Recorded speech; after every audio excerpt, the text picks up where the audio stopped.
कर लेते हैं अगली बड़ी खबर की ओर। आरजेडी नेता मनोज झा के बयान पर पूर्व सीएम मनोहर लाल ने पलटवार किया है। ये बड़ी खबर आपको बता रहे हैं। दरअसल प्रधानमंत्री नरेंद्र मोदी ध्यान के लिए जाएंगे, ध्यान करेंगे चुनाव प्रचार खत्म होने के बाद, तो उसको लेकर के मनोज झा का एक बयान सामने आया। उस पर पलटवार करते हुए पूर्व सीएम मनोहर लाल ने कहा कि 2 महीने की मेहनत के बाद पीएम ध्यान के लिए जाएंगे, तो इसमें गलत क्या है और कौन रोकेगा। इतना व्यक्तिगत होकर के बयानबाजी करना उचित नहीं है। पूर्व सीएम मनोहर लाल ने नसीहत भी दी है। उन्होंने साथ ही ये भी सवाल भी पूछा कि क्या आरजेडी के नेता मेडिटेशन करने नहीं गए। मनोज झा ने पीएम मोदी की आध्यात्मिक यात्रा पर तंज कसा था, निशाना साधा था, उसी को लेकर के उन्होंने पलटवार किया है। उन्होंने ये भी कहा था कि पीएम अगर ध्यान के लिए जा रहे हैं तो कैमरा लेकर के ना जाएं, बिना कैमरे के जाएं, तब हम मानेंगे कि आप सचमुच में मेडिटेशन के लिए गए हैं।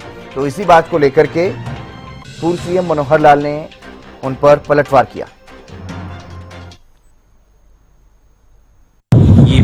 कौन क्या बयान करता है, सबके उनके अपने व्यक्तिगत बयान कुछ भी हो सकते हैं, किसी को याद निकाला जा सकता है।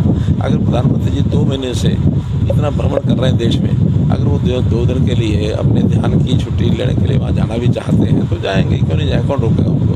और इसलिए स्वाभाविक रूप से जाना भी चाहिए। अगर हम भी लगातार काम कर रहे हैं 2 महीने से, तो कहीं 1 दिन के लिए 2 दिन के लिए जाते हैं, कौन नहीं जाता। कांग्रेस के लोग नहीं गए हैं क्या आरजेडी के लोग नहीं गए हैं क्या, सब जाते हैं। तो उसमें इतना व्यक्तिगत रूप से इस प्रकार के बयानबाजी करनी उचित नहीं है। ध्यान का मतलब होता है आत्मचिंतन।